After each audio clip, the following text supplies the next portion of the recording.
Hello, boys and girls. This is Chapter 7 of What is the Declaration of Independence, and it is called The King Must Go. When word of the battle between the Massachusetts colonists and the Redcoats spread to the other colonies, fear took over. Great Britain had the most powerful army in the world. How could the ragtag militia possibly defeat the Brits in an all-out war? And this is Independence Hall, boys and girls, that we've talked about before in Philadelphia. Only a few weeks later, the Second Continental Congress met in Philadelphia. This time, they met in Independence Hall. And this time, delegates from all 13 colonies attended, 56 men in all. And yes, it was all men at this time. Some were lawyers, some were businessmen, and some were farmers. Many of them were wealthy. Some, like John Hancock, who we see down here, from Massachusetts, was extremely wealthy. All were leaders in their colonies. As at the First Continental Congress, the year before, some delegates still held out hope for a peaceful solution. And remember, with the First Continental Congress, that's when they sent the letter to King George. And here's our question. Were there any women? Where were the women? Were there any women at either of the First or Second Continental Congress? No. Back then, no women were considered to be equal of a man.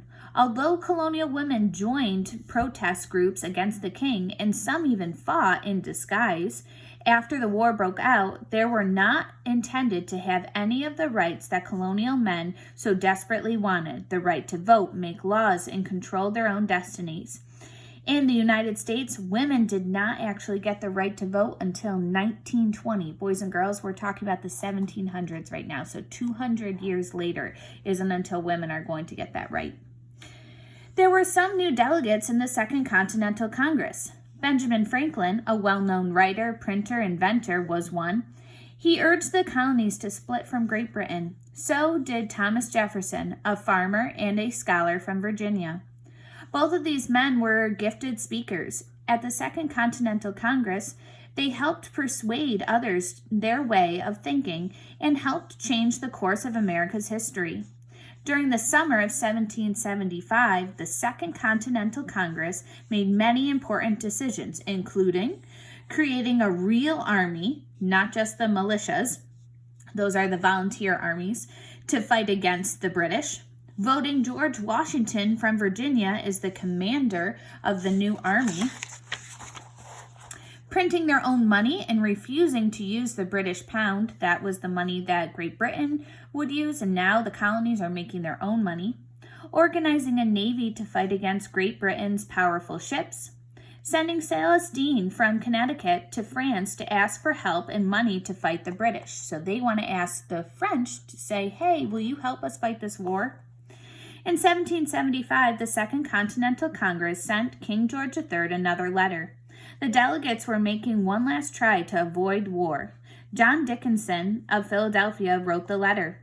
He believed the colony should stay connected to Great Britain. At the end, Dickinson wrote that Your Majesty may enjoy a long and prosperous reign, and that your descendants may govern over dominions with honor to themselves and happiness to their subjects, in our sincere prayer. Dickinson's letter was saying that the colonists hoped King George would rule over America for a long time and bring happiness to everyone.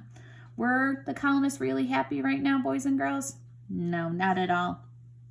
What did Sam Adams, Ben Franklin, Patrick Henry, and Thomas Jefferson think of Dickinson's letter to King George III? They despised the idea. That means they hated it.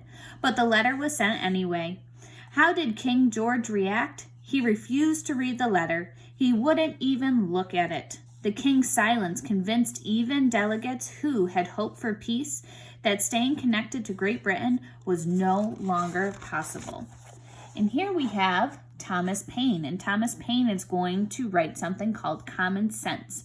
And think about that for a minute, boys and girls. What does it mean if I say you have common sense? Okay, think about what that means. Thomas Paine was a British man who came to America in 1774 with the help of Benjamin Franklin. Paine was inspired by what the colonists were doing to combat the British Army. In January 1776, he published a 48-page pamphlet, which is like a document. Think of it as almost like a newspaper, a smaller version, like a mini book, called Common Sense.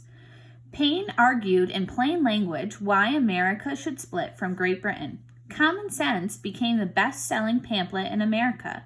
500,000 copies were bought. Now, boys and girls, again, this is the time before computers and technology, so for that many copies of this pamphlet to be sold is a really big deal. That meant at least 1 out of every 4 colonists read it. Paine's words were read out loud in pubs and meeting halls throughout the colonies. General George Washington had Common Sense read to his soldiers. Thomas Paine could have made a fortune from his pamphlet, but he accepted no money from its sales.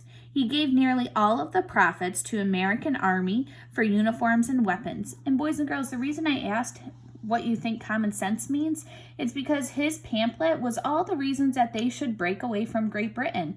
And it really made sense. It was really logical. They had a lot of good reasons to do it. And he just said, guys, this just makes sense. It's common sense to break away. And that's where our next chapter will begin.